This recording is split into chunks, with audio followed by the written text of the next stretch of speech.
ಅಡಿದಾವರೆಗಳಲ್ಲಿ ಕೂಡ ಶರಣಗಳನ್ನು ಸಮರ್ಪಿಸಿ ಶಿವಸ್ವರೂಪಗಳ ತಮ್ಮೆಲ್ಲರಿಗೂ ಶರಣಾರ್ಥಿಗಳು.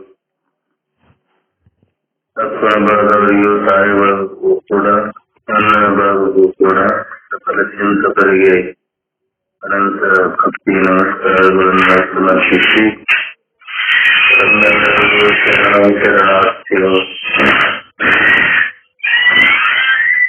ಶ್ರೀಕೃಷ್ಣ ಪರಮಾತ್ಮ ಅರ್ಜುನನ ನಿಮಿತ್ತ ಮಾಡಿಕೊಂಡು ನಮ್ಮೆಲ್ಲರಿಗೆ ಗೀತಾಪದೇಶವನ್ನ ಮಾಡುವಂತವರಾದರು. ಅದಕ್ಕ ಜೀವನ ಪರ್ಯಂತರವಾಗಿ ಆ ಭಗವಂತನನ್ನ ಸೇರಬೇಕಾತಂದ್ರ, ಹೇ ಅರ್ಜುನ, ನನ್ನನ್ನ ನೀವು ಸೇರ್ಬೇಕಾಗಿತ್ತಂದ್ರ ನೀನೇನ್ ಮಾಡು, ಧರ್ಮವನ್ನ ಮಾಡೇ ಮಾಡು. ಈ ಕರ್ಮ ಮಾಡಲಾರದ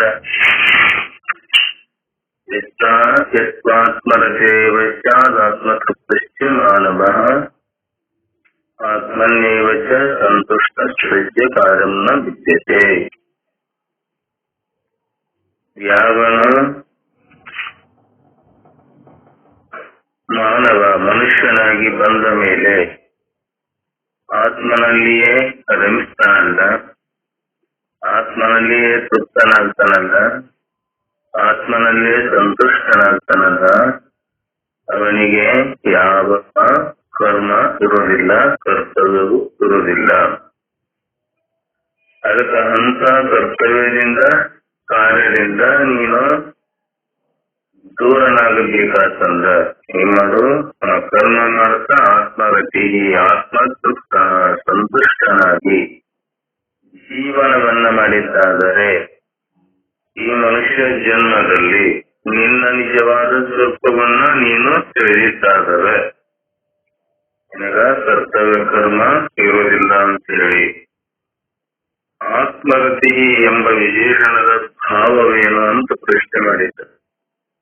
ಹೇ ಪರಮಾತ್ಮ, ನೀನೇನ್ ಮಾಡಿದೆ, ಆತ್ಮರತಿ ಅಂತೇಳಿ ಪದ ಪ್ರಯೋಗ ಮಾಡಿದೆಲ್ಲ, ಅದರ ವಿಶೇಷಣದ ಭಾವ ಏನು ಅದನ್ನ ಸ್ವಲ್ಪ ನನಗ ತಿಳಿಸಿ ಹೇಳು ಅಂತೇಳಿ ಅರ್ಜುನ ಪ್ರಶ್ನೆ ಮಾಡಿದ. ಆತ್ಮಲಾಭಾತ್ಮ ಪರೋ ಲಾಭ ಶ್ರುತಿಯಂತೆ ಮುಕ್ತ ಪುರುಷ ಪೂರ್ಣ ಕಾಮನಾಗಿರ್ತಾನೆ. ತನ್ನ ಕಾಮನೆಗಳು ಎಲ್ಲ ಮುಗಿದುಕೊಂಡು ಆತ್ಮರತಿ ಆತ್ಮನಲ್ಲಿಯೇ ರತನಾಗಿ ಅವನು ಇನ್ನು ಮೇಲೆ ಪ್ರಾಪ್ತಿ ಮಾಡಿಕೊಳ್ಳುವ ಪದಾರ್ಥ ಅವನಿಗೆ ಯಾವುದೂ ಇಲ್ಲ.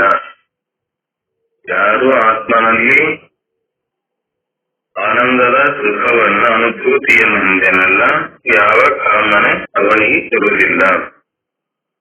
ಅವನಿಗೆ ಸಾಂಸಾರಿಕ ವಸ್ತುವಿನ ಅಗತ್ಯ ಇರುವುದಿಲ್ಲ.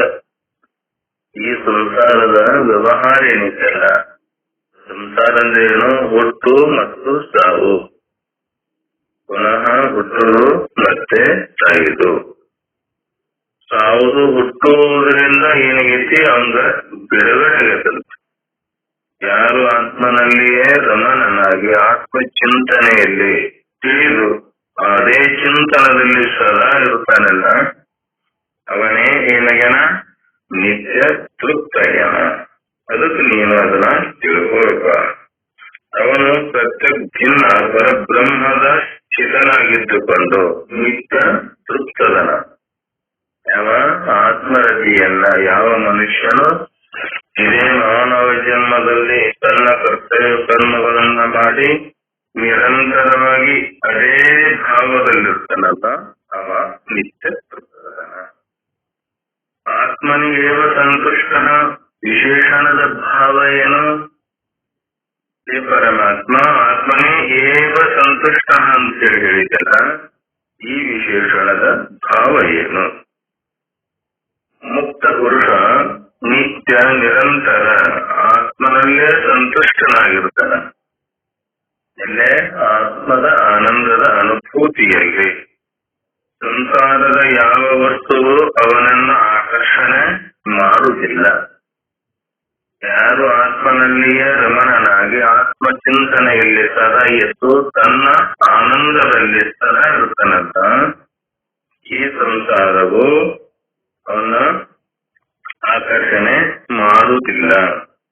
ಅವನಿಗೆ ಯಾವ ಕಾರಣದಿಂದಲೂ ಕೂಡ, ಯಾವ ಘಟನೆಯಿಂದಲೂ ಕೂಡ ಕಿಂಚಿತ್ತಾದರೂ ಅಸಂತೋಷ ಇರುವುದಿಲ್ಲ. ಯಾವಾಗಲೂ ಸಂತೋಷದಿಂದಿರ್ತಾನ. ಈ ಸಂಸಾರ ವ್ಯವಹಾರದಲ್ಲಿ ನಾವಿದ್ದಾಗ ಒಂದು ಸಲ ಸಂತೋಷ, ಒಂದು ಸಲ ಅಸಂತೋಷ. ಈ ಸಂಸಾರದ ವ್ಯವಹಾರದಿಂದ ನಾವೇನ್ ಮಾಡ್ತೀವಿ? ಹಿರಿ ಸಂಪತ್ತು ಬಂಧು ಬಾಂಧವರು ನಮ್ಮನ್ನು ಚೆನ್ನಾಗಿ ನೋಡ್ತಾ ಇದ್ರ ಬಹಳ ಸಂತೋಷಗೊಳ್ತೀವಿ. ಯಾರಾದರೂ ಅವಾಗ ಕೊಡಬಾರದ ಕಷ್ಟಗಳನ್ನ ಕೊಟ್ರ, ಅನುಭವಿಸಲಾರದ ದುಃಖಗಳನ್ನ ನಾವು ಸಂಸಾರದಲ್ಲಿ ಅನುಭವಿಸಿದೀವಂತ ನಮ್ಗೇನಕತೆ? ಅಯ್ಯೋ ಯಾಕರಣ ಬಿಟ್ಟು ಬಂದಿದ್ದೇನೋ ಯಪ್ಪ ಅಂತೆ. ಅವ್ರೇನ್ ಮಾಡ್ತಾರೆ? ಒಂದ್ಸಲ ಸುಖ ತೋರ್ಗಂಗ್ ಮಾಡ್ತಾರೆ, ಒಂದು ಸಲ ಕೊಡಬಾರದ ಕಷ್ಟಗಳನ್ನ ನಮಗ್ ಕೊಡ್ತಾರೆ. ಯಾರು? ಸಂಸಾರದಲ್ಲಿದ್ದಾಗ ತಂದೆಯಾಗಿರಬಹುದು, ತಾಯಿಯಾಗಿರಬಹುದು, ಮಕ್ಕಳಾಗಿರಬಹುದು, ಜನರಾಗಿರಬಹುದು, ಬೇಕಾದ್ರೆ ಬಂಧು ಬಾಂಧವರಾಗಿರಬಹುದು. ಎಂದರು ಮಕ್ಕಳಿಂದ, ಬಂಧು ಬಾಂಧವರಿಂದ ದುಃಖಗಳು ಬರಲಾರದಷ್ಟು ಬರ್ತಾವೆ. ಎಷ್ಟೋ ಕಷ್ಟಪಟ್ಟು ಕೂಡ ನಮ್ಮ ಬುದ್ಧಿ ಸಾಮರ್ಥ್ಯದಿಂದ ನಾವೇನೆಲ್ಲ ಗಳಿಸಿ ಎಲ್ಲ ವ್ಯವಹಾರ ಮಾಡಿ ನಮ್ಮ ಜೀವನವನ್ನು ಸಾಗಿಸಬೇಕಾದ್ರೆ ನಮ್ಮಿಂದ ಯಾರಿಗೆ ತೊಂದರೆ ಆಗಬಾರ್ದಂತೇಳಿ ನಾವೆಲ್ಲ ಮಾಡ್ತೇವೆ. ಆದರೂ ಕೂಡ ನಮಗ್ ಕೊಡಬಾರದ ಕಷ್ಟಗಳನ್ನು ಕೊಡ್ತಾರೆ. ಅದಕ್ಕೆ ಅಲ್ಲೇನಿಲ್ಲ, ಸಂತೋಷ ಇಲ್ಲ, ಬರೇ ಅಸಂತೋಷ. ಸಂತೋಷ ಆದಂಗ ತೋರೈತ್ ನಮಗ್ ಕರೆ, ಆದ್ರೂ ಕೂಡ ಅಲ್ಲೇ ನಿಜವಾದ ಸಂತೋಷ ಇಲ್ಲ. ಎಲ್ಲೇ? ಈ ಸಂಸಾರ ವ್ಯವಹಾರದಲ್ಲಿ. ಇಂಥ ಹೇಳಿಸಿಕೊಳ್ಳತಕ್ಕಂಥ ಸಂಸಾರದ ಯಾವ ವಸ್ತುವಿನೊಂದಿಗೂ ಸಂಬಂಧ ಇರುವುದಿಲ್ಲ. ಹಂಗರಿ ಅಂತಂದ್ರೆ ಯಾರಿಗೂ ಸಂಬಂಧ ಇಲ್ಲ. ಬರುವಾಗ ನಾವೇನು ತಂದಿಲ್ಲ, ಹೋಗುವಾಗ ಬೇರೆ ಹೊತ್ಕೊಂಡಿರ್ತೀವೇನು? ಹಗಲು ರಾತ್ರಿ ಕಷ್ಟ ಕೊಟ್ಟು ದುಡಿದು ಎಲ್ಲ ಇಲ್ಲೇ ಬಿಟ್ಟು ಅವನು ಸದಾ ಹರ್ಷ ಶೋಕಾದಿ ವಿಕಾರಗಳಿಂದ ಅತೀತನಾಗಿರ್ತಾನೆ. ಯಾರು ಆತ್ಮರತಿ, ಆತ್ಮಕ್ಕೆ ಸಂತುಷ್ಟನಾಗೇನಲ್ಲ, ತನ್ನ ಕರ್ತವ್ಯ ಮಾಡಿ ಕರ್ತವ್ಯ ಕರ್ಮವನ್ನ ಮಾಡ್ತಾ ಸಂಸಾರದಲ್ಲಿದ್ದುಕೊಂಡು ಅವೇನ್ ಮಾಡ್ತಾನ? ಆತ್ಮನ ಆನಂದದ ಅನುಭೂತಿಯನ್ನ ಪಡ್ಕೊಂಡಾಗ ಏನಾಗುದಿಲ್ಲವ? ಶೋಕಾದಿಗಳಿಗೆ, ಇಂಥ ವಿಕಾರಗಳಿಗೆ ಅತೀತನಾಗಿರ್ತಾನಂದ್ರ ಇವುಗಳು ಎಷ್ಟೇ ಕಷ್ಟ ಆದರೂ ಕೂಡ ಅವನಿಗೆ ಯಾವ ಸಂಬಂಧ ಇಲ್ಲ. ಅದಕ್ಕೆ ಆತ್ಮನಿಯೇವ ಸಂತುಷ್ಟ ಅಂತ ನೀವು ತಿಳ್ಕೊಳ್ಳೋಣ. ಅವನಿಗೆ ಯಾವ ಕರ್ತವ್ಯ ಇರೋದಿಲ್ಲ ಅಂತ ಹೇಳಿದ್ರಲ್ಲ ಹೇ ಪರಮಾತ್ಮ, ಹಂಗಂದ್ರೆ ಏನು? ನನಗದೊಂದಿಷ್ಟು ತಿಳಿಸಿ ಹೇಳುವಂತ. ಯಾರು? ಅರ್ಜುನ ಪರಮಾತ್ಮನಿಗೆ ಈಗ ಆತ್ಮನ ನಿರತನಾಗಿ ಆತ್ಮನೇ ಏವ ಸಂತುಷ್ಟ ಆದವನಿಗೆ ಯಾವ ಕರ್ತವ್ಯ ಇರುವುದಿಲ್ಲ ಅಂತ ಹೇಳಿದ್ರಲ್ಲ, ಕರ್ತವ್ಯ ಇರುವುದಿಲ್ಲ ಅಂತಂದ್ರೆ ಅದೊಂದಿಷ್ಟು ನನಗೆ ತಿಳಿಸಿ ಹೇಳ್ರಿ ಅಂತ. ಮುಕ್ತ ಪುರುಷನಿಗೆ ಪರಮಾತ್ಮ ಪ್ರಾಪ್ತಿಯಾಗಿರುವುದರಿಂದ, ಮುಕ್ತ ಅಂದ್ರ ಇದ್ದಾಗನ ಇಲ್ಲದಂತೆ ಇತ್ತು, ಎಲ್ಲ ಭೋಗ ಭಾಗ್ಯ ಸೆರೆ ಸಂಪತ್ತು ಎಲ್ಲ ಇದ್ದರೂ ಕೂಡ, ಎಷ್ಟೇ ಕಷ್ಟ ಆದರೂ ಕೂಡ ಏನ್ ಮಾಡ್ಯಾನ? ನಿಶ್ಚಿತವಾಗಿ ತಿಳ್ಕೊಂಡಾನ, ಇದರಿಂದ ನನಗ ಯಾವ ಸುಖ ಆಗೋದಿಲ್ಲ. ನನ್ನ ಆತ್ಮ ಸ್ವರೂಪದಲ್ಲಿ ಆ ಪರಮಾತ್ಮನನ್ನ ನಾನು ಸೇರಿಕೊಂಡಾಗ, ಅವನನ್ನ ಪ್ರಾಪ್ತಿ ಮಾಡಿಕೊಂಡಾಗ ಅವನನ್ನೇ ನಾನು ಏಕ ಈ ಜೀವ ಭಾವವನ್ನ ಬಿಟ್ಟು ನಮ್ಮ ಪರಬ್ರಹ್ಮ ವಸ್ತುವಿನ ಭಾವವನ್ನ ನಾವು ಮಾಡಿಕೊಂಡು ಅವನಲ್ಲೇ ಆನಂದದಿಂದ ಇರುವುದನ್ನು, ಎಲ್ಲ ವಿಷಯ ಭೋಗಗಳನ್ನ ಬಿಟ್ಟು ಏನ್ ಮಾಡ್ಬೇಕು? ಮಾಡಿಯೂ ಮಾಡದಂತೆ ಸಂಸಾರದಲ್ಲಿದ್ದು ಕರ್ಮಗಳನ್ನ ಮಾಡಿಯೂ ಕೂಡ ಈ ಕರ್ಮ ನಾಳೆ ನಾನು ಮಾಡಕತ್ತಿಲ್ಲ ಅಂತೇಳಿ ನಿಶ್ಚಯವಾಗಿ ತಿಳ್ಕೋಬೇಕು. ಇದೆಲ್ಲವೂ ಕೂಡ ಭಗವಂತಂದು ಇದು ನಾನು ಮಾಡುವ ಕರ್ತವ್ಯ ನಂದು ಏನೂ ಇಲ್ಲ ಅಂತೇಳಿ ನಿಶ್ಚಿತನಾಗಿ ಅದಕ್ಕ ಪರಮಾತ್ಮನ ಪ್ರಾಪ್ತಿಯಾಗಿರುವುದರಿಂದ ಆತ್ಮನೇವ ಸಂತುಷ್ಟಾದವನಿಗೆ ಅವನ ಸಮಸ್ತ ಕರ್ತವ್ಯಗಳು ಏನಾಗ್ಯವ ಸಮಾಪ್ತಿಯನ್ನ ಹೊಂದ್ಯಾವಂತ. ನಮ್ಮಿಂದ ತಾವು ಕೈ ಬಿಟ್ಟು ಯಾವಂತ ನಾವು ಪ್ರಯತ್ನ ಮಾಡಿ ಕೈ ಬಿಡೋದಲ್ಲ, ನಮ್ಮಿಂದ ತಾವು ಕೈ ಬಿಟ್ಟು ಹೋಗ್ಬೇಕು. ಅದಕ್ಕ ಅವನ ಕೃತ್ಯದಾನ ಅರ್ಜುನ ಆತ್ಮನೇವ ಸಂತುಷ್ಟನಾಗಿ ಯಾವ ಆ ಮನುಷ್ಯನಾಗಿ ಮುಕ್ತ ಪುರುಷನಲ್ಲ. ಯಾಕಂದ್ರ ಮನುಷ್ಯನನ್ನ ಕುರಿತು ಎಷ್ಟು ಕರ್ತವ್ಯ ವಿಧಾನವಿರುವುದೋ ಅದೆಲ್ಲ ಏನಲ್ಲ ಮುಕ್ತಿಗಾಗಿ. ಅವನು ಮುಕ್ತನಾದ ಮೇಲೆ ಅಂತ ಅವನ ಉದ್ದೇಶ ಪೂರ್ಣವಾದ ಮೇಲೆ ಅವನು ಮಾಡಬೇಕಾದದ್ದು ಏನು ಇಲ್ಲ. ಅದಕ್ಕೆ ಅವನಿಗೆ ಏನಂತಾರ ಕೃತಕೃತ್ಯಗನಂತ ಅನಿಸಿಬೇಕು. ಅದಕ್ಕೆ ನೀನು ಕೂಡ ಏನ್ ಮಾಡು, ಇಂಥ ಮಾನವ ಜನ್ಮವನ್ನ ತೆಗೆದುಕೊಂಡು ಬಂದಾಗ ನೀನೇನ್ ಮಾಡು, ಕೃತಕೃತ್ಯನಾಗಪ್ಪ. ನೀನ್ ಮಾಡಕತ್ತಿ ನನಗೆ ಜ್ಞಾನವಂದ ಹೇಳು ಪರಮಾತ್ಮ, ಈ ಕರ್ಮ ಜ್ಞಾನ ಅಂತೇಳಿ ಇಲ್ಲ, ಅದು ಕರ್ಮ ಮಾಡಿದಾಗಲೇ ಕರ್ಮ ಮಾಡುತ್ತಾ ಮಾಡುತ್ತಾ ಅಂತಃಕರಣ ಪರಿಪಕ್ವವಾಗಿ ಆ ಜ್ಞಾನದ ಸ್ಥಿತಿಗೆ ಹೋದಾಗ ಆತ್ಮನಲ್ಲಿ ರಮಣನಾದಾಗ ಆತ್ಮನಿಯೇವ ಸಂತುಷ್ಟ ಆದಾಗ ನಿನ್ನ ಕರ್ತವ್ಯ ಎಲ್ಲ ಪೂರ್ಣ ಮುಗಿದು ಕೃತ ಅದಕ್ಕೆ ನೀನು ಇಂಥದ್ದನ್ನ ಮಾಡು. ಅದ್ ಪ್ರಶ್ನೆ ಮಾಡ್ತಾನ. ಹಾಗಾದ್ರ ಜ್ಞಾನಿ ಯಾವ ಕರ್ಮವನ್ನ ಮಾಡುವುದಿಲ್ಲವೇ? ಯಾವ ಜ್ಞಾನ ಪುರುಷ ಅದನಲ್ಲ, ಅವ ಯಾವ ಕರ್ತವ್ಯವನ್ನು ಮಾಡುವುದಿಲ್ಲಲ್ಲ. ಯಾಕೆ ಅಂತ ಜ್ಞಾನಿಗೂ ಮನ ಇಂದ್ರಿಯಗಳಿಗೂ ಯಾವ ಸಂಬಂಧ ಇಲ್ಲ. ಜ್ಞಾನಿ ಪುರುಷ ಹೆಂಗದನ, ಮನಸ್ಸಿಗೂ ಏನು ಸಂಬಂಧ ಇಲ್ಲ, ಬುದ್ಧಿಗೂ ಸಂಬಂಧ ಇಲ್ಲ, ಇಂದ್ರಿಯಗಳಿಗೂ ಕೂಡ ವ್ಯವಹಾರ ಇಲ್ಲ. ಈ ಕಾರಣದಿಂದ ಅವನ ಮನ ಇಂದ್ರಿಯಗಳಿಂದ ಏನಾಗಿದೆ, ಭೂತಾಭ್ಯಾಸದ ಫಲದಿಂದ ಪ್ರಾರಬ್ಧ ಕರ್ಮಾನುಸಾರವಾದ ವಿಹಿತ ಕರ್ಮಗಳು ನಡೆಯುತ್ತಲೇ ಇರ್ತವೆ. ಜ್ಞಾನಿ ಪುರುಷನ ಕೂಡ ಮಾಡ್ತಾನಲ್ಲ, ಮಾಡೋದು ಯಾವುದರಿಂದ ನಡೆಯುತ್ತಂತಂದ್ರ ಅವನ ಪ್ರಾರಬ್ಧ ಕರ್ಮದಿಂದ ಆ ಕೆಲಸ ಮಾಡ್ತಾ ಹೋದ್ರೆ ಆದ್ರೂ ಅವನಿಗೆ ಸಂಬಂಧ ಇಲ್ಲ. ಕರ್ಮಗಳು ಮತ್ತು ಇಂದ್ರಿಯಗಳಿಂದ ಮಾಡತಕ್ಕಂಥ ಈ ಕರ್ಮಗಳ ವ್ಯವಹಾರ ಪಾಪ ಮತ್ತು ಪುಣ್ಯ ಅವನಿಗೇನು ಯಾವ ಸಂಬಂಧ ಇರುವುದಿಲ್ಲ. ಯಾಕಿರುವುದಿಲ್ಲ? ಹಂಗೂ ಆಗಬೇಕಾಗಿತ್ತಾನ ನಮ್ಮಂಗ. ಅವ ಏನ್ ಮಾಡ್ಯಾನಂದ್ರ ತನ್ನ ನಿಜವಾದ ಸ್ವರೂಪವನ್ನ ತಿಳಿದು ತನ್ನ ಆತ್ಮದಲ್ಲೇ ನೆಲೆಯಾಗಿ ನಿಂತಾನ. ಯಾರವನನ್ನ ಹೊಗಳತಾರ ಅವನು ಮಾಡಿದ ಪುಣ್ಯ ಅವರಿಗೆ ಸಂಗ್ರಹ ಆಗ್ತದೆ. ಯಾರು ಅವನಿಗೆ ನಿಂದ ಮಾಡಿ ಅವನನ್ನ ತೆಗಳ್ತಾರ ಅವನು ಮಾಡಿದ ಪಾಪ ಕರ್ಮಗಳೇನದವಲ್ಲ ಆ ಪಾಪಿಗಳಿಗೆ ಸಂಗ್ರಹ ಆಗ್ತವ. ಅವನಿಗೆ ಯಾವ ಪಾಪನೂ ಸಂಬಂಧ ಇಲ್ಲ, ಪುಣ್ಯವೂ ಸಂಬಂಧ ಇಲ್ಲ. ಯಾಕಿಲ್ಲ? ತನ್ನ ಆತ್ಮ ಸ್ವರೂಪದಲ್ಲಿ ನೆಲೆಯಾಗಿ ನಿಂತಾನಲ್ಲ. ಪ್ರಾರಬ್ಧ ಎಂಬ ಕರ್ಮ, ಈ ಪ್ರಾರಬ್ಧ ಜ್ಞಾನಿ ಇರ್ಲಿ ಅಜ್ಞಾನಿಯೇ ಇರ್ಲಿ ಅದನ್ನ ಅನುಭವಿಸಲೇಬೇಕು. ಅವ ಏನ್ ತಿಳ್ಕೊಂಡನ, ಈ ಶರೀರನೂ ನಂದಲ್ಲ, ಇದು ನನ್ನ ಬುದ್ಧಿ ಕೂಡ ಇವು ನನ್ನವಲ್ಲ, ಇವುಗಳಕ್ಕಿಂತಲೂ ಕೂಡ ನಾ ಏನದೇನೆ ಬೇರೆದನಂತ ತಿಳ್ಕೊಂಡು ಆತ್ಮದತನಾಗಿ ಆತ್ಮನನ್ನ ಕೂಡಿಕೊಂಡು ಅಲ್ಲೇನಗನ ಕಾಮನ ರಹಿತನಾಗ್ಯಾನ. ಅದಕ್ಕೆ ಅವನ ಕರ್ಮಗಳೆಲ್ಲವೂ ಏನಾಗ್ಯವ ಪವಿತ್ರ. ಯಾರ ಕರ್ಮ? ಜ್ಞಾನಿ ಪುರುಷನ ಕರ್ಮಗಳು. ಅದಕ್ಕೆ ನಾವು ಏನಾಗಬೇಕು? ಜ್ಞಾನಿಗಳಾಗಬೇಕಲ್ಲದೆ ಅಜ್ಞಾನಿಗಳು ಆಗಬಾರದು. ಹೇ ಅರ್ಜುನ, ನೀನು ಕೂಡ ಜ್ಞಾನಿ ಆಗೋ. ನೀನೇನ್ ಮಾಡಬೇಡ, ಅಜ್ಞಾನಿ ಆಗಬೇಡ.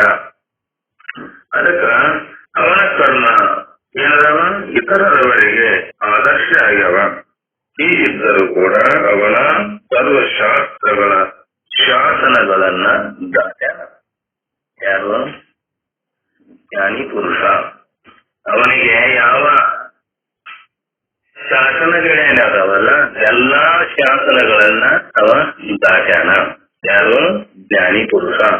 ಅದಕ್ಕಾಗಿ ನೀನು ಈ ವ್ಯವಹಾರದಲ್ಲಿದ್ದಾಗ, ಈ ಸಂಸಾರದ ವ್ಯವಹಾರದಲ್ಲಿದ್ದಾಗ ನೀನು ಕೂಡ ಏನಾಗು, ನಿನ್ನ ಕರ್ತವ್ಯವನ್ನ ಕರ್ಮವನ್ನ ಮಾಡಿ ಆತ್ಮನಿ ಏವ ರತನಾಗಿ ಆತ್ಮ ಸಂತುಷ್ಟ ಆತ್ಮರತಿ. ನೀನೇನ್ ಮಾಡು, ಇಂಥ ಆತ್ಮರತಿ ಸುಖವನ್ನ ಈ ಮಾನವ ಜನ್ಮದಲ್ಲಿ ಇದ್ದಾಗ ಅಂತ ಸುಖವನ್ನ ನೀನು ಪಡೆದಿದ್ದಂದ್ರ ನೀನೇನಕ್ಕೆ ಅಂತ ಜ್ಞಾನಿ ಪುರುಷ ಅಂತ ಹೇಳಿ ಅರ್ಜುನನನ್ನ ನಿಮಿತ್ತ ಮಾಡಿಕೊಂಡು ನಿಮ್ಮೆಲ್ಲರಿಗೆ ಶ್ರೀ ಕೃಷ್ಣ ಪರಮಾತ್ಮ ಹೇಳಕತ್ತನು. ಯಾವ ಮಾನವನು ಆತ್ಮರತಿಯೇ ಆಗಿರುವನು, ಆತ್ಮತೃಪ್ತನೂ ಆಗಿರುವನು, ಮತ್ತ ಆತ್ಮನಲ್ಲಿಯೇ ಸಂತುಷ್ಟನಾಗಿರುವನು, ಅವನಿಗೆ ಯಾವ ಕರ್ತವ್ಯ ಕರ್ಮಗಳು ಇರುವುದಿಲ್ಲ. ಇದನ್ನ ನೀನು ನಿಶ್ಚಯ ಮಾಡಬೇಕಿಲ್ಲ. ನೀನೇನ್ ಮಾಡು, ಇದನ್ನ ನಿಶ್ಚಯ ಮಾಡಿ ತಿಳಿದುಕೊಂಡು ಅದರಂತೆ ನೀನು ವ್ಯವಹಾರವನ್ನ ಮಾಡು. ಯಹ ತು ಸಾಂಖ್ಯ ಆತ್ಮಜ್ಞಾನ ನಿಷ್ಠ ಆತ್ಮರತಿ ಆತ್ಮನಿಯೇವ ರತಿ ನ ವಿಷಯೇಷು ಯಸ್ಯ ಆತ್ಮರತಿ ಏವ ಸ್ಯಾತ್ ಭವೇತ್. ಆತ್ಮಜ್ಞಾನನಿಷ್ಠನಾದ ಯಾವ ಸಾಂಖ್ಯನದನಲ್ಲ, ಆತ್ಮರತಿಯಾಗಿ ಅಂತ ಆತ್ಮನಲ್ಲಿಯೇ ರತನಾಗಿ ಹೊರತು ವಿಷಯಗಳಲ್ಲಿ ರತಿ ಯಾವನಿಗೆ ಇರುವುದಿಲ್ಲವೋ ಅಂತಹ ಆತ್ಮರತಿ ಭವೇತ್. ಹಾಗೆನ ಎಲ್ಲೇ ಆತ್ಮನಲ್ಲಿಯೇ ಆತ್ಮತೃಪ್ತನಾಗಿ ಅದನ ಸಹ ಮಾನವ ಮನುಷ್ಯ ಸನ್ಯಾಸಿ.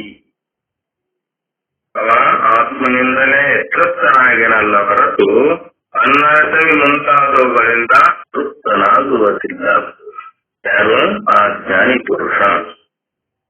ಆತ್ಮನಿಯೇವ ಚ ಸಂತುಷ್ಟ ಆತ್ಮನಲ್ಲಿಯೇ ರತನಾಗಿ ಯಾವ ಮನುಷ್ಯ ಮಾನವ ಮನುಷ್ಯ ಸನ್ಯಾಸಿಯಾಗೇನಲ್ಲ, ಆತ್ಮನಲ್ಲಿಯೇ ಸಂತುಷ್ಟನಾಗಿರುವನಲ್ಲ.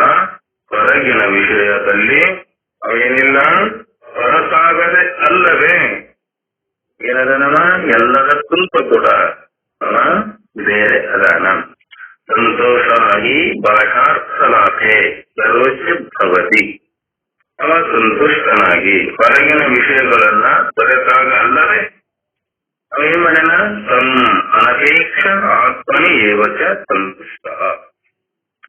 ಎಲ್ಲರಿಗೂ ಸಂತೋಷ ಆಗುವ ಹಾಗೆ ವ್ಯವಹಾರ ಮಾಡ್ತಾನಂತ.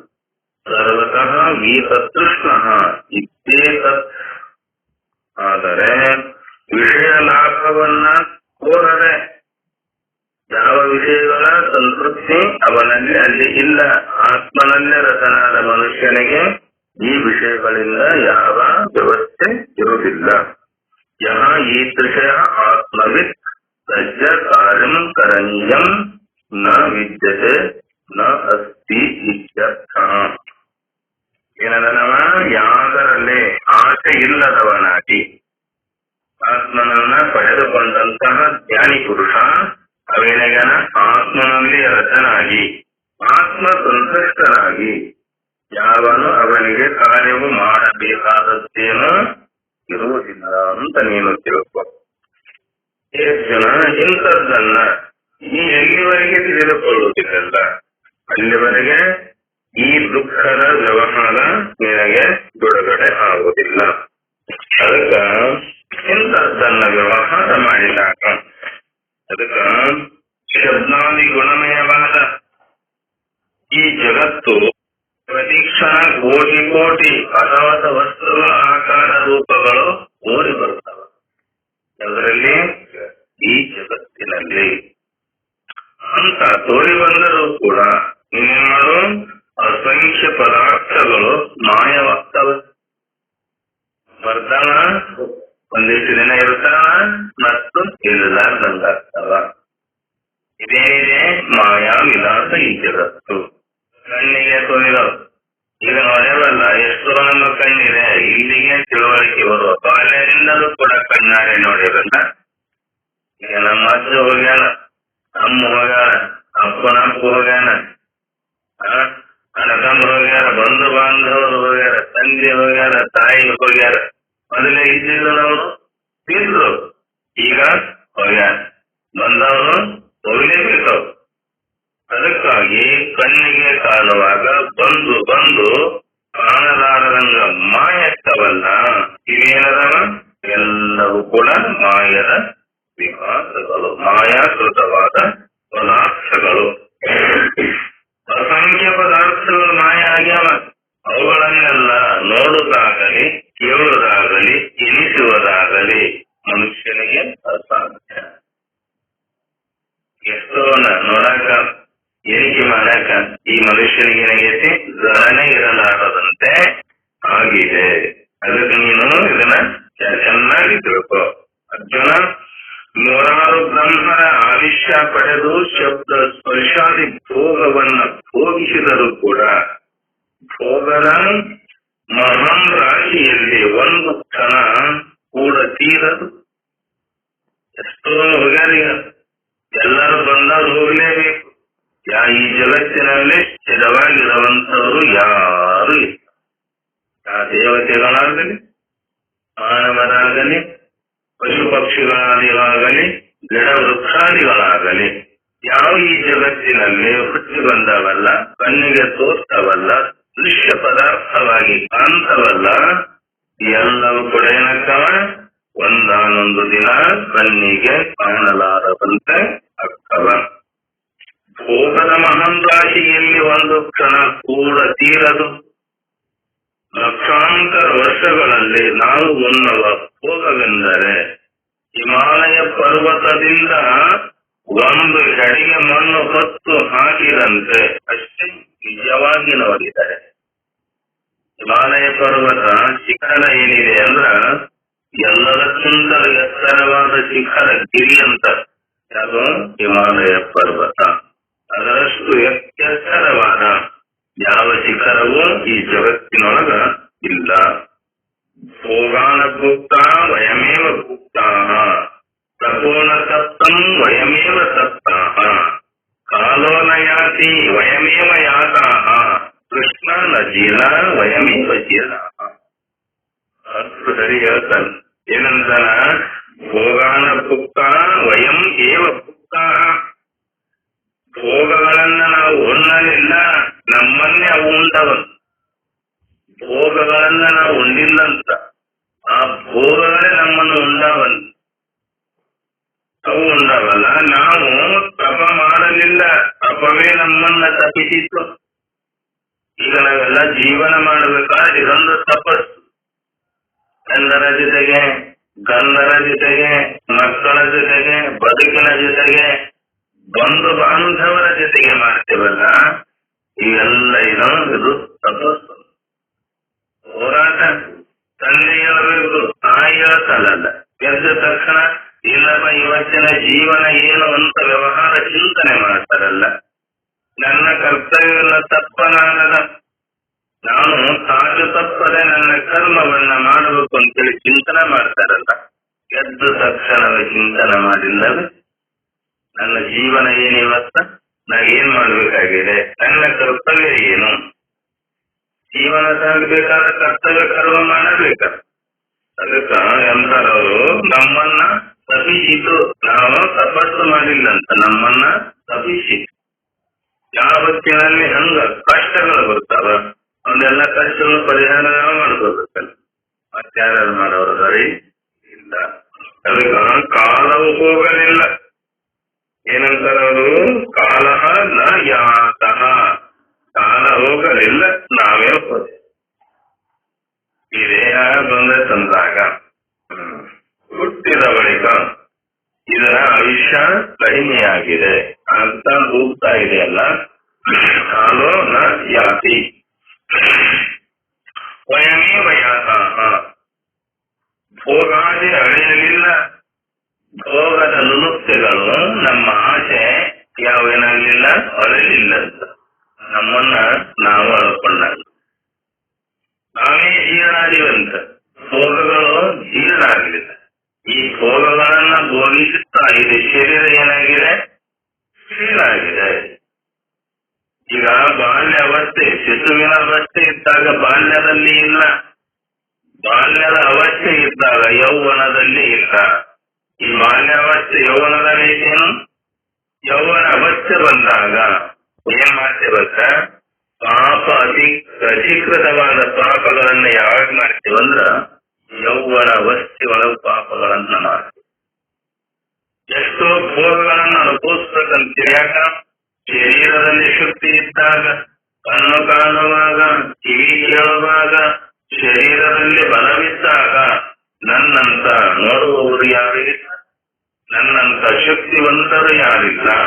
ನಾನು ಭೋಗದ ಲೋಲೋಕನಾಗಿ ಇದ್ದೀವಲ್ಲ, ಆ ಯೌವನವಷ್ಟೇ ಅದು ಐತೆ. ಅದು ಏನಕತೆ, ಭೋಗಗಳು ಭೋಗಿಸ್ತಾ ಈ ಶರೀರ ಕ್ಷೀಣ ಆಗ್ತಾ ಇದೆ. ಈ ಶರೀರ ಇದ್ದಂಗೆ ಐತೇನೋ, ಶಿಶು ಇದ್ದಾಗ ಬಾಲ್ಯಕ್ಕೆ ಬಂತು, ಬಾಲ್ಯದಿಂದ ಯೌವನಕ್ಕೆ ಬಂತು, ಯೌವನದಿಂದ ಮುಪ್ಪಾವಸ್ಥೆಗೆ ಬಂತಲ್ಲ. ಇದ್ಯಾಕತೆ? ಒಂದಿನ ನಾಶ ಆಗತ್ತಲ್ಲ. ಅದಕ್ಕ ನಾವೇ ಯಾತಾಹ ಕೃಷ್ಣ ನ ಜೀರ್ಣ ವಯಮೇವ ಜೀರ್ಣ, ನಾವೇ ಜೀರ್ಣಾದೇವಿ. ಅದಕ್ಕ ಅಳಿಯ ಏನಿಲ್ಲ, ಭೋಗಾಶೆ ಅಳಿಯಲಿಲ್ಲ, ನಾವೇ ಜೀರ್ಣಾದೇವಲ್ಲ. ಈ ಸತ್ಯ ಸಂಗತಿಯನ್ನ ಮರೆತು ಭೋಗ ಜೀವನಕ್ಕೆ ಮಾರು ಹೋದವನು ಪಾಮರ. ಅರ್ಜುನ ಭೋಗದ ಆಸೆಯಿಂದ ಕೂಡಿದವನಾಗಿ ನೀನೇನ್ ಮಾಡೋ, ಅದಕ್ಕೆ ಹೋದೆ ಅಂದ್ರ ನೀನು ಪಾಮರ ಆಗಬೇಡ. ಅವನಿಗೆ ದೇವ ಜೀವದ ಅರಿವಿಲ್ಲ. ಯಾರು ಭೋಗಗಳಲ್ಲೇ, ಇಂದ್ರಿಯ ಸುಖಗಳಲ್ಲೇ ಅದರಲ್ಲೆನ ಕೂಡ ರಮಣನಾಗಿ ಚಿಂತನೆ ಮಾಡ್ತಾ ತನ್ನ ಜೀವನ ಪರ್ಯಂತರವಾಗಿ ಇಂಥ ಮನುಷ್ಯ ಜನ್ಮ ಏನಿದೆ ಇದು ಶ್ರೇಷ್ಠವಾದಂತ ಜನ್ಮ ಇದಲ್ಲ. ತಾನೇ ಬ್ರಹ್ಮವೆಂದು ಕಾಣದ ನರನೇ ಪಾಮರ. ಏನಂತಾರವರು, ಜ್ಞಾನದ ಜ್ಞಾತವನ್ನ ಮಾಡದ, ಶಾಸ್ತ್ರಗಳಿಗೆ ಶರಣಾಗತನಾಗಿಲ್ಲ, ಗುರುಗಳಿಗೆ ಶರಣಾಗತನಾಗಿಲ್ಲ, ತನ್ನ ಭೋಗದ ಆಶೆಯಲ್ಲಿ ಲೋಲೂಪನಾಗಿ ತಾನು ಇದುವೇ ಸತ್ಯ ಅಂತ ತಿಳ್ಕೊಂಡು ಜೀವನವನ್ನ ಮಾಡ್ತಾನಲ್ಲ. ಶಾಸ್ತ್ರ ಅಂದ್ರೆ ಏನು ಗೊತ್ತಿಲ್ಲ, ಗುರುಗಳಂದ್ರೆ ಏನೋ ಗೊತ್ತಿಲ್ಲ, ದೇವರಂದ್ರೆ ಏನನ್ನೋದು ಗೊತ್ತಿಲ್ಲ. ಈ ಮನುಷ್ಯ ಜನ್ಮಕ್ಕೆ ಬಂದನಲ್ಲ, ಬಂದು ಕೂಡ ಪಶು ಪಕ್ಷಿಗಳಂತೆ ಜೀವನವನ್ನ ಮಾಡಿ, ವೃಕ್ಷಾದಿಗಳಂತೆ ಜೀವನವನ್ನ ಮಾಡಿ, ತನ್ನ ಈ ದೇಹವನ್ನ ನೀಯಾನಲ್ಲ, ಈ ದೇಹವನ್ನ ಬಿಟ್ಟು ಅಂದಾನಲ್ಲ, ಇವನಿಗೆ ಅನ್ನಬೇಕು ಪಾಮರ ಅನ್ನೋದು. ಪಾಪಿ ಸತ್ಯರ ಸಂಘವನ್ನ ಮಾಡಲಿಲ್ಲ, ಶರಣರ ಸಂಘವನ್ನ ಮಾಡಲಿಲ್ಲ, ಸತ್ಪುರುಷರ ಜ್ಞಾನಿಗಳ ಸಂಘ ಮಾಡಲಿಲ್ಲ. ಭೋಗದ ಆಸೆಯಲ್ಲಿ ಈ ಪಶು ಪಕ್ಷಿಗಳು ಕೂಡ ಮಾಡ್ತಾವಲ್ಲ, ಭೋಗ ಮಾಡಿಲ್ಲೇನು, ಎಂದರ ಫಲ ಕರೆದಿರವೇನು? ಅದರ ಒಂದನ ರಘುವನೇ ಮನುಷ್ಯನೇ ತಗೊಂಡು ರಕ್ತ, ನಿನ್ನ ರಕ್ತ ನಾವು ಸಾಕಷ್ಟು ಕೊಡ್ತೇವೆ, ನಿಮ್ಮ ಹೊರ ಮನೆ ಕೊಡು ಅಂತೇಳಿ ಒಂದಿನ ಅಂತವೇನು? ನೀನು ಜೀವನ ಮಾಡುವಾಗ ನಿನ್ನ ಜೊತೆಗೆ ಜೀವನವನ್ನ ಮಾಡಿ ಅವು ಕೂಡ ಏನ್ ಮಾಡ್ಯಾವ? ನಿನ್ನಂತೆನ ಮಕ್ಕಳನ್ನ ಒಂದಿಷ್ಟು ಜಾಪಾನ ಮಾಡ್ಯಾವ. ಜಾಪಾನ ಮಾಡಿ ಕೂಡ ನಿನ್ನಂಗ ಮನೆಗೆ ಇಟ್ಕೊಂಡಿರ್ತಾವು. ವ್ಯಕ್ತಿ ಬಂದ ತಕ್ಷಣವೇ ಕುಕ್ಕಿ ಕುಕ್ಕಿ ಕೂಡಿನಿಂದ ಹೊರಗೆ ಹಾಕ್ಯಾವ. ಯಾವ ಪಶು ಪಕ್ಷಿಗಳು ಅವು ಕೂಡ ನೀರಿನ ತಕ್ಷಣ ತಮ್ಮ ಹಾಲನ್ನ ಕೊಟ್ಟು ಅವುಗಳ ಅತ್ಯಂತ ಪ್ರೀತಿಯಿಂದ ಜಾಪಾನ ಮಾಡಿ ಆನಂದ ಮಾಡ್ಯಾವ. ಅವರು ಬೆಳೆದು ಹಾಲು ಹೊತ್ತು ಏನವರು ಹಿಂಗ ಜೀವನ ಅಂತ ಕಲಿಸ್ಯಾವಂತ.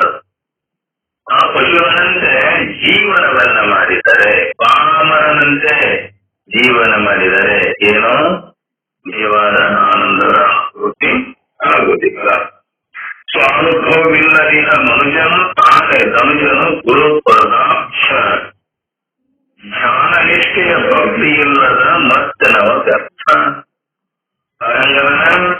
ಸ್ವಾನುಭವ, ತನ್ನದ ಅನುಭವ, ತನ್ನ ಆತ್ಮದ ಜ್ಞಾನದ ಅನುಭವ ಇಲ್ಲದ ಮನುಷ್ಯನು ತಾನೇ ಅನುಜನು. ಗುರುಪದಾಂಶ ಧ್ಯಾನ ನಿಷ್ಠೆ ಭಕ್ತಿ ಇಲ್ಲದ ಮತ್ತೆನವ ವ್ಯರ್ಥ. ಧ್ಯಾನನ ಮಾಡೋದಿಲ್ಲ, ತನ್ನ ಆತ್ಮಚಿಂತನೆಯನ್ನ ಮಾಡಲಾಗದ ಗುರುಗಳ ಪಾದವನ್ನ ಹಿಡಿದು ಗುರುಗಳಿಗೆ ಶರಣಾಗತನಾಗಲಾದರೆ ವ್ಯರ್ಥವಾಗಿ ಜೀವನ ಮಾಡಿದರೆ ಅವ ಮತ್ಯ. ಇದು ಸತ್ಸಂಖ್ಯ. ಗುರುಪದ ಧ್ಯಾನ ನಿಷ್ಠೆ ಇಲ್ಲದ ಆ ಗುರುವಿನ ಪಾದದ ನಿಷ್ಠೆ ಅದಕ್ಕ ನೆನೆಯುವುದೊಂದಿನ ಹೃದಯ ಕಾಲದ ಎಚ್ಚರಿಕೆಯಳು ಗುರುಮೂರ್ತಿಯನು ಉಮೇಶನಂದಿಯನು ನಿನ್ನನು ಬಳಿಕ ಸುವಿಚಾರ ಹೋಗುದು ಮನುಷ್ಯ ನಿನಗಬಹುದು ಮುಕ್ತಿ. ಅದಕ್ಕೆ ಗುರುವಿನ ಧ್ಯಾನವನ್ನ ಪರಮಾತ್ಮನ ತತ್ವದ ತಿಳಿಯಿಲ್ಲದ ಇಂದ್ರಿಯಾರಾಮಿಯೋ ಹೀನ ದಾಜನು ಅವನ ಆಯು ವ್ಯರ್ಥ.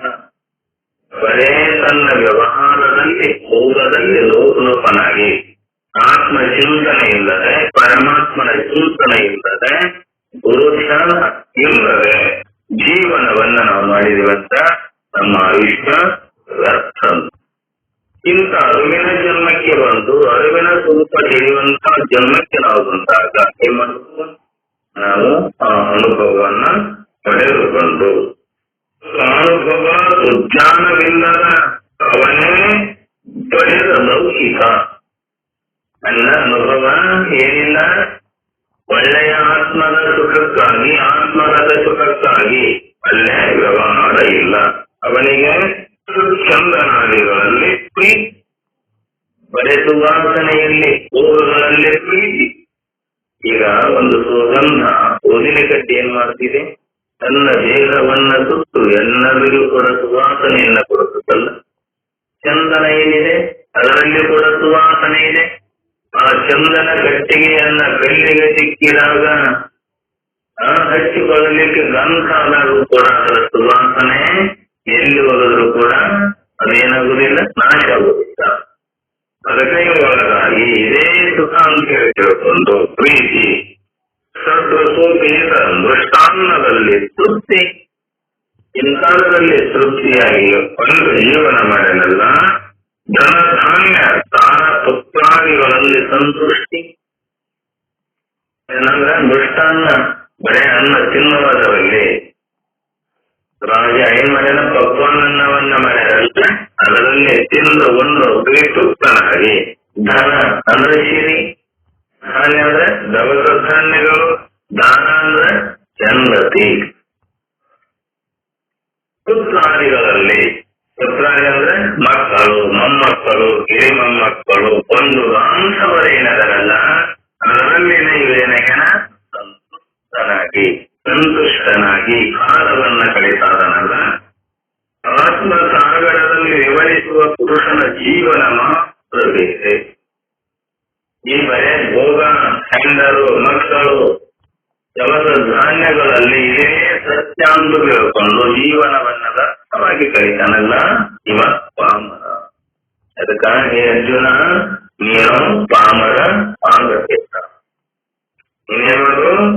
ಆತ್ಮಸಾಗರದಲ್ಲಿ ವಿವರಿಸುವ ಪುತ್ರನಂತೆ ಆ ವಿಶ್ವಂತರ್ಯಾಮಿ ಪರಮಪ್ರಭುವಿನ ಜಗತ್ತತ್ವವನ್ನೇ ಎಲ್ಲರಲ್ಲಿ ಈಕ್ಷಿಸುವ ಅವನಿಗೆ ನೋಡಬೇಕಾದ, ಹೇಳಬೇಕಾದ, ನೆನೆಸಬೇಕಾದ ವಸ್ತು ಏನು ಉಳಿದಿಲ್ಲ. ಆತ್ಮನಲ್ಲಿ ಆತ್ಮವನ್ನ ಕಂಡುಕೊಂಡಾಗ ಆತ್ಮದ ಅನುಭೂತಿ ನಮಗಾದಾಗ ಏನಾಗುವುದಿಲ್ಲ? ನೋಡಬೇಕನ್ನೋದು ಇಲ್ಲ, ಹೇಳಬೇಕನ್ನೋದು ಇಲ್ಲ, ವ್ಯವಹಾರ ಮಾಡಬೇಕನ್ನೋದು ಯಾರು ಉಳಿಯುವುದಿಲ್ಲ. ಅವನ ಕೇವಲ ಆತ್ಮಪ್ರಿಯ, ಪ್ರೀತ, ಆತ್ಮತೃಪ್ತ, ಆತ್ಮನಲ್ಲಿಯೇ ಸಂತುಷ್ಟ ಗಣಪ.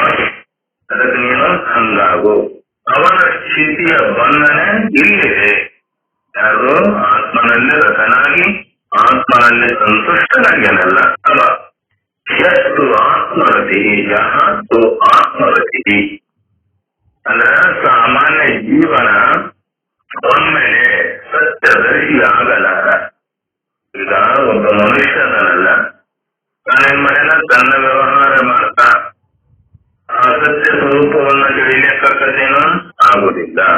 ನಿಜವಾದ ಸತ್ಯ ಸ್ವರೂಪವನ್ನ ನಾವು ತಿಳಿಬೇಕಾದ್ರ ಬಲ್ಲವರ ಬಳಿ ಹೋಗಿ ಯಾರು ತಮ್ಮ ಅನುಭೂತಿಯನ್ನ ಪಡೆದುಕೊಂಡು ಹೊರಪ ಇದು ನಿನಗ ಮಾರ್ಗ, ನಿನ್ನ ಮೋಕ್ಷದ ಮಾರ್ಗ ಇದು ಅಂತೇಳಿ ಶಾಸ್ತ್ರಗಳು ದಾರಿ ದೀಪ ಆಗ್ಯಾವ. ಗುರುಗಳು ಕೂಡ ದಾರಿ ದೀಪ ಆಗ್ಯಾರ ನಮಗ. ಋಷಿಗಳು ಸಂತರು ಏನಾಗ್ಯಾರ ಹೇಳಿ ಹೇಳಿ ಎಷ್ಟೋ ಮಂದಿ ಹೋಗ್ಯಾರ. ಅವರೆಲ್ಲಾಗ್ಯಾರ ದೇಹ ಹೋಗ್ಯಾವ ಕಡೆ ಆತ್ಮ ಸ್ವರೂಪದಲ್ಲಿ ಆನಂದದ ಅನುಭೂತಿಯಲ್ಲಿ ಅವರು ಸದಾ ಅದಾರ. ನಾವು ಮುಮುಕ್ಷುತ್ವ, ನಾವು ಆತ್ಮಜ್ಞಾನದ ಅನುಭೂತಿ ನಮಗಾಗಬೇಕಾಗಿತ್ತಂದ್ರ ನಾವೇನಾಗಬೇಕು? ಮುಮುಕ್ಷುಗಳಾಗಬೇಕು. ಅಧಿಕಾರಿ ಆಗ್ಬೇಕಂತ. ಅಧಿಕಾರಿ ವಿಷಯ ಸಂಬಂಧ ಪ್ರಯೋಜನ ಏನದವಲ್ಲ, ಅಧಿಕಾರಿ ಜ್ಞಾನದ ಅಧಿಕಾರಿ ಯಾರು? ಏಕ ವೈರಾಗ್ಯ ಸಂಪತ್ತಿ ಶಮೆ ದಮೆ ಉಪರತಿ ತಿತಿಕ್ಷಾ ಶ್ರದ್ಧಾ ಇವೆಲ್ಲವೂ ಬೇಕೇ ಬೇಕಂತ. ಯಾವ್ದಕ್ಕ? ಜ್ಞಾನದ ಹಾನಿಯನ್ನ ನಾವು ಹೋಗ್ಬೇಕಾ, ಜ್ಞಾನದ ಅನುಭೂತಿ ನಾವು ಪಡ್ಕೋಬೇಕಾಗಿತ್ತಂದ್ರ ನಾವು ಮುಮುಕ್ಷುಗಳಾಗಬೇಕು. ಎಲ್ಲಿವರೆಗೆ ನಮ್ಮಲ್ಲಿ ಮುಮುಕ್ಷುತ್ವ ಬರುತ್ತಿದ್ದಲ್ಲ, ಆತ್ಮ ಚಿಂತನೆ ಮಾಡಬೇಕು. ನನ್ನ ನಿಜವಾದ ಅನುಭವನ ಚಿಂತನೆ ನಾವು ಮಾಡಬೇಕಾದ. ಮೋಕ್ಷ ಇಚ್ಛು ಮುಮುಕ್ಷು.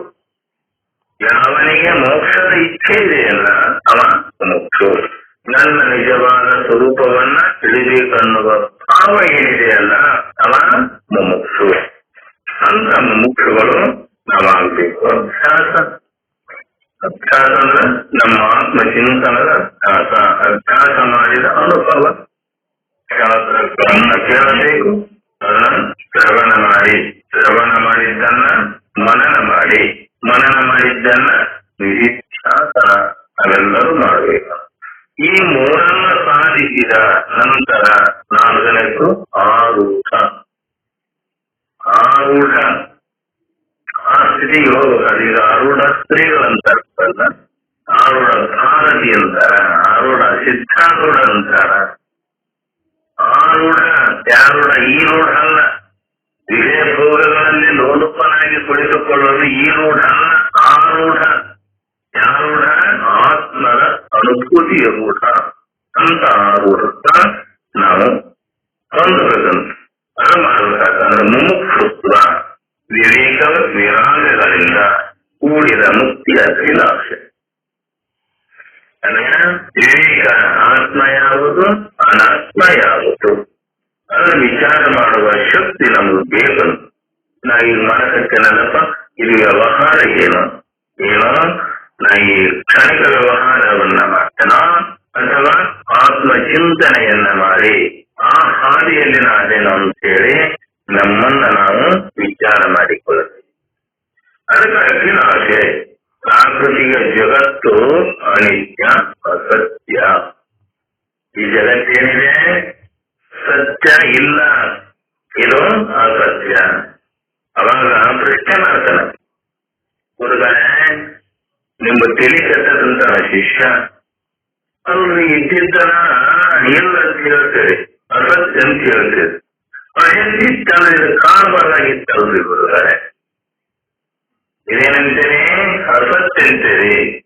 ಇಲ್ಲ ಅಸತ್ಯ ಅನಿತ್ಯ ಅಂತೇನಲ್ಲ, ನಿತ್ಯ ಎಂದು ಕಾಣ್ತಕ್ಕಲ್ಲ ನನ್ನ ಕಣ್ಣಿಗೆ. ನೀವು ತಿಳಿದಂತ ಯಾಕಂದ್ರೆ ನೀವು ಗ್ರಂಥಗಳನ್ನ ಓದಿ ವಿಚಾರ ಮಾಡಿ ನಿಮ್ಗೆ ತಿಳಿತದ